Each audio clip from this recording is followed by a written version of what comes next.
Funding for Overheard with Evan Smith comes from Hilco Partners, a Texas government affairs consultancy, Claire and Carl Stewart, Christine and Philip Dial, Eller Group, specializing in crisis management, litigation, and public affairs communication, ellergroup.com, Diane Land and Steve Adler, and Carrie and Chris Odo. I'm Evan Smith. His 19 books have sold 42 million copies worldwide. 8 were #1 New York Times bestsellers, including Tuesdays with Morrie, the best-selling memoir of all time. His latest novel is Twice. He's Mitch Albom. This is Overheard. A platform and a voice is a powerful thing. You've really turned the conversation around about what leadership should be about. Are we blowing this? Are we doing the thing we shouldn't be doing by giving in to the attention junkie? As an industry, we have an obligation to hold ourselves to the same standards that we hold everybody else to. This is Overheard.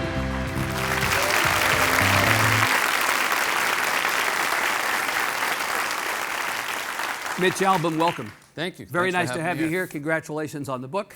My pleasure. It is a book about second chances, about do-overs or mulligans, right? Being given an opportunity to go back and do something differently in your life. Why did you decide this was the book you wanted to write? Well, I think as you get older, you meet a lot of people or become a person who spends a lot of time on regret and what they should have done. And I wanted to write a book that explores that whole grass is always greener thing. So I said, well, why don't I create a character who actually has the ability to go back and do anything in his life a second time over? Would it really be better? And I thought that that was an interesting idea to explore. Yeah, certain conditions, though. It only works in certain cases, and there are things that you have to know if you do it. Explain. Well, all time travel books have to have a set of rules. Of course, right. And since we're making something up, we can just make up anything. Yeah. That's how it goes. My rules are you have to live with your second try. So whatever happens the second time, there's no going back to the first one. And one caveat, it doesn't work with love. And in fact, it kind of works the opposite. If you have someone who loves you and you decide that you want to go back and try somebody else, then that first person can never love you again. You don't get a second chance in that sense. Well, they'll be in the world. Right. You can talk to them, but they can never love you again. They can never love you again. Yeah, yeah. Did you write this book because you want a second chance? Or was there something in your life that you thought to yourself, you know what, I'd like to have a second chance? No, I actually, the personal part of it is that I have learned greatly from my second chances, and that I actually want to show that the mistakes that you make are the things that lead you to do better. So if you were to ask me would I want to have second chances, well, sure, naturally, I'd love to correct mistakes that I've made, but if you said to me you had to unlearn what you learned from those mistakes, I would say no thanks. Probably not worth it. Well, it was a question worth it, but you don't evolve. Yeah, right. If you keep getting, one of the characters says to Alfie, if you keep getting second chances, you won't learn a damn thing. You won't learn a damn thing. Yeah. To me, that was the most important line in this book because it really caused me to think about, actually, there is an aspect to this that makes you better. Yeah. Right. If you kept getting if you kept having an eraser on your pencil, essentially. Right. Right. You wouldn't learn. 100%. Yeah. And I'm walking proof of that. Yeah. A book like this, you've now written so many books, so many successful books. How long does it take you to write a book like this? Well, I always say it takes about a year and your entire life. Yeah. It takes a year to sit there. Right. But it takes a lifetime to think it up. Yeah. And so, you can't dismiss all the thoughts that have germinated until you get to the point of doing the book. But if physically sitting in front of a computer or whatever you type on, for me, it's a year. This is an idea that you've had for a while or relatively new? No, a while. Yeah. I wanted to do it. I'm very blessed, Evan. I don't have writer's block. I have the opposite. I have way too many ideas. I have a drawer full of ideas, books I want to get to, and when I do the math on my life, unless I get to live to about 212, I'm not going to be able to get to all the books. And so it's a question of which one I want to do next. So let's actually do your origin story, and then I want to talk about the books, if that's okay. So you were born and raised in New Jersey, did not come from a family that had anything to do with the work that you came to do later. Nope. Say something about your parents and about what you were thinking about as a kid growing up you might want to do. I wanted to be a cartoonist. Right. That was my first love. I drew cartoons all the time, and then I wanted to be a musician. I had no thought about writing ever as a kid or even as a college student. Right. But I learned how to be a writer at my family's dinner table. And you people say, what did you learn to be a writer? I would sit around, we had a big extended family, and Thanksgivings would come, and the uncles and aunts, some of them from the old country, would start telling stories, and all the other kids would disappear. But I somehow loved to sit at the table and listen. I would just like this. Yeah. And I noticed a difference between my aunts and my uncles. My aunts would always get bogged down in the details. They'd say, so it was 1945. No, was it 44? Was it 45? When was Shirley born? Was she born in 45? And the uncles would go, oh, to hell with this. And then the uncles would tell the war stories. So there we was coming over the hill, see? And it was dark, and the bombs were dropping. And I said to myself, that's how you tell a story. Right. That's how you tell a story. So I learned from them, and I think I always had an innate ability to tell a story. Right. I just told it in comic books or music. Right. And then eventually became a writer. You were a creator. What Yeah, we would have I called always what we wanted to call be today. creative. You wanted to be creative. So you went to Brandeis University. I did. And then you came to Columbia Journalism School for graduate school and then business school. Well, in between, I worked as a musician. Right. My first job in music, real job, was overseas in Crete, on the island of Crete. I got a job as singing and playing piano in a little nightclub in Agios Nikolaos, a fishing village, which was so remote that I think when I sang like Elvis Presley songs, they thought they were originals, and They were your songs. yeah, right. yeah, which I was perfectly fine with, Right. and I had a bungalow on the Aegean Sea, and I got paid in cash in American dollars, and I got all the food I wanted. All I had to do was just play some piano and then sing with the band. And if I was smart, I would have stayed there my whole life, because to this day, I still haven't had a job that was as good as that one. Pretty fun. But I had to come back to New York to try to make it as a musician, and I lived, a life of poverty and trying to write songs and sell them, and nobody bought them. And while I was doing that, as a musician, I walked into a supermarket one day, and they threw a newspaper in my cart, and I looked at it. It was a free newspaper, and they said, if you have spare time, we could use some help putting out the newspaper. What was the paper? The Queen's Tribune. And it was Flushing, New York. a weekly free newspaper. Right. And so I went down there, and they gave me an assignment the first day I showed up. I'd never written anything. Right. And they said, go cover this parking meters board meeting or something. And I went and I just listened. I asked a bunch of tough questions like Woodward and Bernstein, Right. Why are you raising the parking meters? And I wrote a story based on, mimicking newspaper stories. I'd never written anything. And the next week when the newspaper came out, it was at the bottom of the front page, which first of all shows you how little news happened in Flushing, New York that week. New York. But also I must have had some ability, because it made the front page, and I had that little tingle that you get when you see your name, that you've created something with words. Right there, yeah, and right. that kind of hooked me as a writer. Yeah. First job you had out of graduate school. You freelanced for a while. I freelanced all over the world in sports, and didn't want to be a sports writer. I wanted to be a Sunday magazine writer. Tom Wolfe and Gay Talese and all these guys, that's what I want to do, those big takeout stories. But I had been working at Sport Magazine to pay the rent, and so all my clips were sports. So there was a job in editor and publisher. They don't tell you what paper it is, but there was a job for Sunday magazine writer. I said, this is it, I'm going to get this. Like a feature writer. Feature writer. So I sent off all my clips, and I'm waiting, and I was over in Finland covering the track and field world championships for Track and Field News, and I get a phone call, and the phone rings, I pick it up, and I said, hello, is this Mitch Albom? I said, yeah. This is Fred Turner. I'm the sports editor with the Fort Lauderdale News and Sun Sentinel. I said, yeah. You know that Sunday magazine job you applied for? Yeah. You didn't get it. I said, you called me all the way over here in Finland to tell me I didn't get a job? He said, well, the guy who was interviewing for that, he saw you wrote a lot of sports stories, so he gave them to me, and I think they're pretty good. I'll give you a job in sports. I flew home, I took the job in sports. I've been in sports ever since. It's a job. Yeah. And so just a little bit of time there before you go to Detroit. You go to Detroit in '85. Yeah. A loved sports columnist at the Free Press goes to another paper, and there's an opening, and they hire you to replace him. That's 1985. That's correct. Right, so that's 40 years ago. Yeah. Yeah. Writing about sports. Thanks. I mean, look, here's the thing. You're old enough to remember, and I am too, when the newspaper business was a real business to be in, right? We know that we've seen the closure of a lot of newspapers. There are very few reporters. There aren't even very many columnists at these papers anymore, right? I loved it. Yeah. It's not what it used to be, but I was thrilled by it, and I worked in it, maybe to my detriment. I threw myself into it. I wrote 5-6 days a week.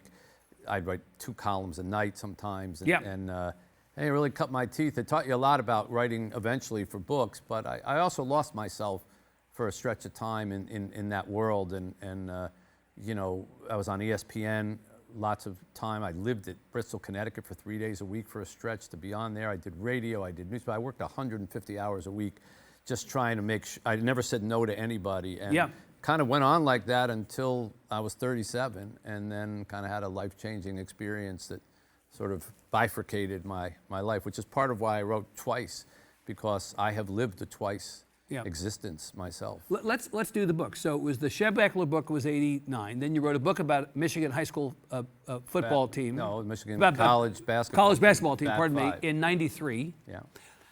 And then in 1995, you see Morrie Schwartz on television, on Nightline. Yeah. Right. Tell the story. Well, Morrie was a beloved college professor of mine. I took every class that he offered. At Brandeis. At Brandeis. I majored in sociology because of him. I promised him upon graduation that I would always stay in touch. We were more like a nephew and uncle, really. And then I broke that promise every day and week and month for 16 years while I was so busy chasing my tail and trying to be so successful. And then I flipped on the Nightline program one night, and he's on with Ted Koppel talking about what it's like to die from Lou Gehrig's disease. He has ALS, right. I didn't even know. Yeah. And I went to go see him in what I thought would be a one-time visit. And I was so taken with how he was dying.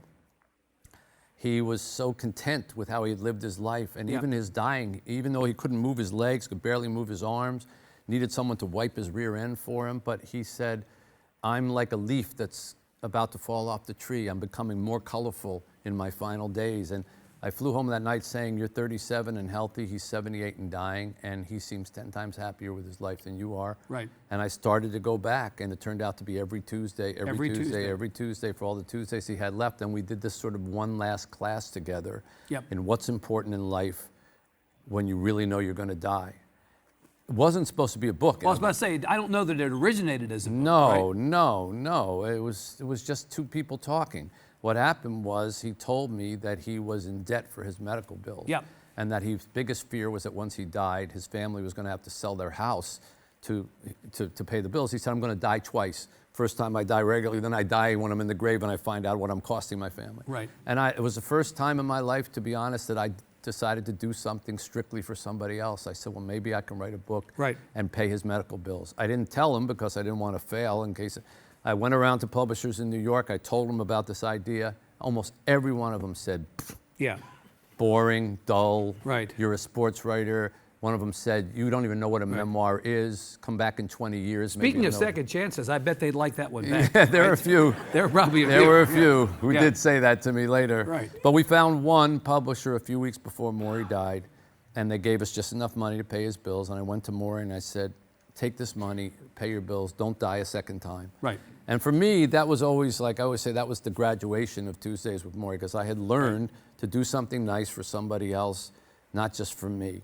But of course, it was just the beginning of this change in my life and the beginning of Tuesdays with Morrie for everybody else. Book is published in 97, and there's an opportunity for Oprah Winfrey to talk about your book at some point, and it gets on the bestseller list. And I had to look this up twice, Mitch. It stayed on the bestseller list for 205 weeks. Yeah, about 4 years.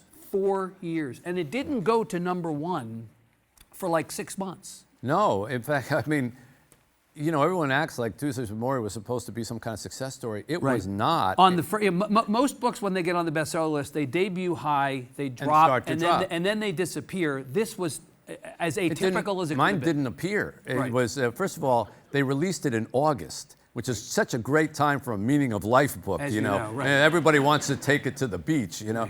And they printed 20,000 total copies. I thought I'd have them in the trunk of my car for the rest of my life, and I'd be giving them out to people. And it was something, Evan, that wouldn't happen today, because there were a lot of independent bookstores back then. And they just sort of, people started handing it to someone, and they said, you read this, try this, and it started slowly. And the Oprah thing was not Right. She didn't pick it as a book club pick. Right. I think we're used to later Oprah waving her magic Yeah, wand over no, it authors wasn't and books. that. That was not the case. No, this was already October Right. or November, and I got a call saying, would you come and be on Oprah's show for the last 5 minutes of the show? Because it was Elizabeth Kubler-Ross was the main guest. Yeah. And they wanted one little throw on at the end. And when I did that, I remember because I walked out, I'm not very tall, and I came out, she has these giant chairs, and I came out and I sat in the chair and my feet didn't touch the ground. And the whole time I was with Oprah Winfrey, I was just trying to like move, so I wouldn't look like Edith Ann from Laughing, in the little chair. And so I really don't remember anything that she asked me. It went by like that, and then it was over. And I do remember on the way out, she said, "Hey, by the way, I'd like to make a movie out of this book. Would that be okay?" And I was like, "Yeah, okay, sure."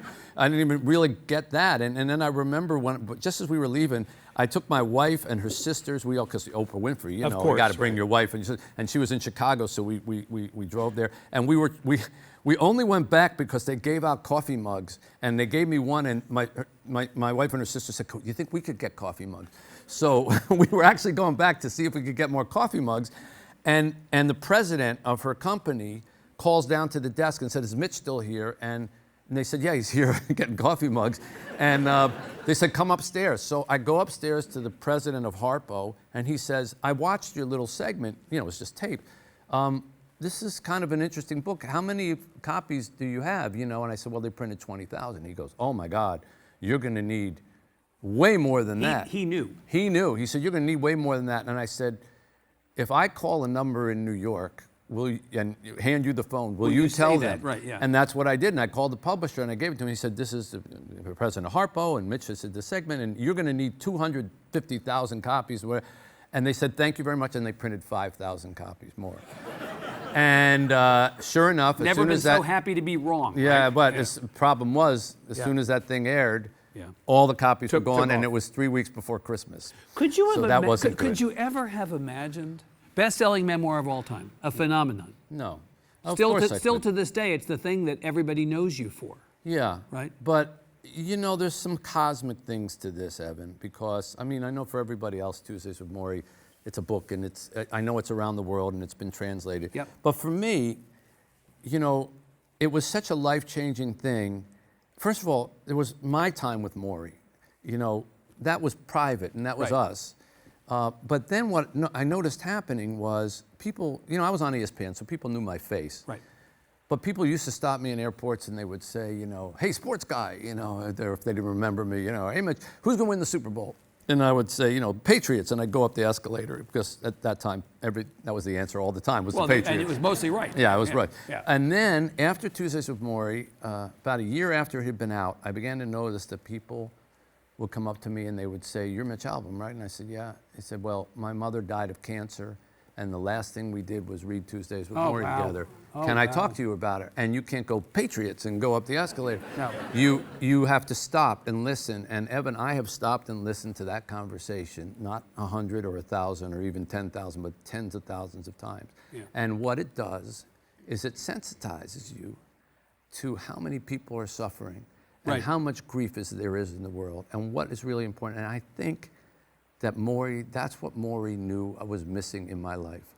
And it changed me. You can't talk to thousands and thousands of people about sadness and grief Right. and loss and not be changed. Yeah. And I've never written a sports book since, and all of my books have taken on some kind of flavor from Tuesdays with Morrie. Well, So for me, that's what it was get about. pigeonholed unfairly, I think. He writes about death. Yeah. Right? No. Tuesdays with Morrie, the 5 People You Meet in Heaven, and the series of books that followed that, For One More Day, all that stuff. These are all books about death. You have said, actually, no, these are books about life. 100%. They're books about You life. want to read a book about death, read some of them about serial killers. They kill Right. somebody every 3 or 4 pages. They rip their heart out. They slice their throat. In my books, maybe there's one death. It's usually a half a page, and the rest of it is all about the ramifications of that, or what we learn from. Right. So yes, I do like to think I write about life and hope and inspiration, but sometimes there's a death in the book that gets your attention, and you remember that old poster, like sex, and then underneath, now that we have your attention. Right, Well, it's yes. a little bit like that. If you really want to talk about what's important in life, first remind people that it doesn't go on forever, and then you'll get their attention. Yeah. You have chosen to spend a lot of your time today giving back to people. You have been successful, but you see it as your responsibility. You created a philanthropy in Detroit called Say Detroit Super All Year. You're helping people with things like health and education. You're thinking about how you can give back to the community. You have an orphanage in Haiti, right? Have Faith Haiti, that you and your wife have spent a lot of time thinking about. And how do we give back? We've been successful. How do we make sure that we create opportunity for others? Not everybody does that. Well, I was admonished by Maury, who said to me, "What do you do for your community?" And I said, "Well, what do you mean?" He said, "Charities, helping people." I said, I guess I write checks.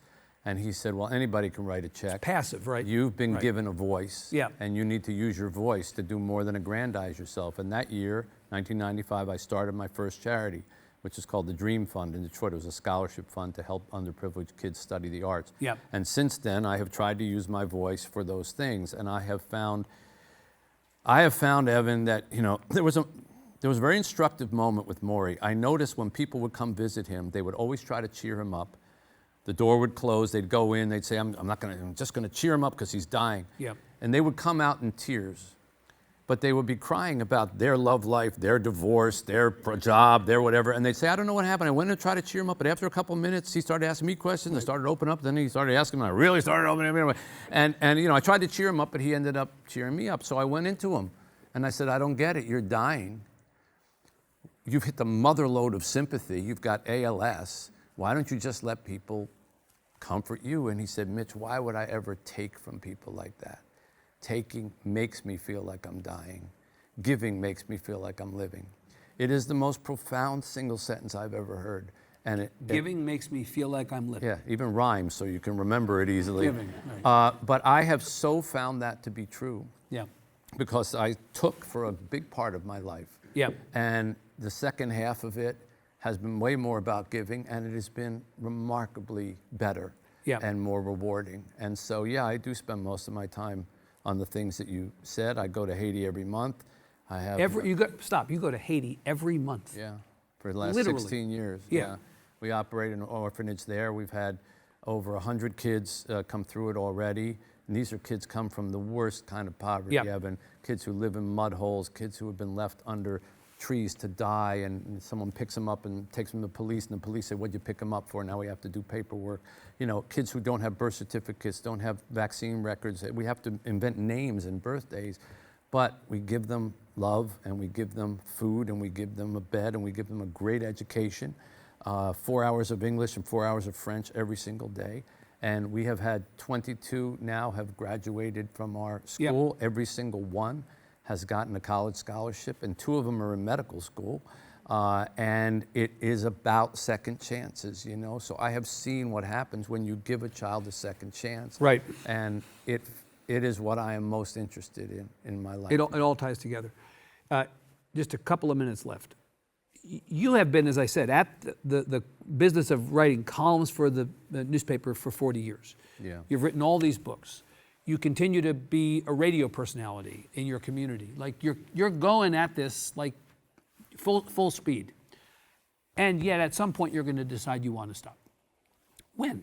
How soon? Have you thought about it? Have you thought about whether there's another pivot to make in your life, or are you just going to continue down this path? Life made a pivot for me. Right. 3.5 years ago, we were brought a little girl who weighed 6 pounds at 6 months. Yeah. She'd had nothing to eat but sugar water in her life. And we didn't think she would make it. She couldn't open her eyes. She couldn't move. And she fit in the palm of my hand. Yep. And we raced her home, put her on a nutrition program. And that little girl is now our daughter. And so she's 3.5. So I don't have any options of stopping. First of all, I got to raise her. And I've already done the math on how old I have to be to get her out of high school, how old I have to be to get her out of college. If she gets married young, want to be there. Right. So I have no intention of stopping. I love what I do. I love creating, and I love the platform that it gives me to call attention to needy people in my city and needy children around the world. Why would I want to stop that to play golf? I hope to keep doing this, and hopefully, if I kick off, it's right when I finish the last sentence of a book. Right. So I'd hate to die with 3 paragraphs to go. That would be bad. It would almost be worth dying rather than going through the editing process, right? Exactly. Hand in the That's book one and good then way to die. avoid the editing process. It is. Are you working on another book now? I'm always working on another book. I don't want to talk about it, but I'm always working. Every 2 years, we've decided I'll just put one out every 2 years. It gives me enough time to focus on the charities and focus on the other things, Yeah. and get them out Yeah. to the vagaries and demands of the book business. This would be a good movie. It's already becoming. I mean, this was the first book that I've ever had that was purchased for a movie before I finished it. Is that right? Yeah, Netflix, well, there were a bunch of people, but Netflix won this bidding thing, and I said, don't you want to see the end of it? It's, oh, no, it's good, we can take it. So Paul Weitz, who's a wonderful director and writer, has already written the screenplay for it. He Yep. did About a Boy and many other films. Yep. And he really gets it, and so it's going to be a Well, it's a an Netflix irresistible concept. How great to get to sit with you for a little film. while. Oh, it's been my pleasure. Really What enjoy it. Please give Mitch Albom a Thank big you. hand. Congratulations on all your success. Thank you. Good. All right, good. We'd love to have you join us in the studio.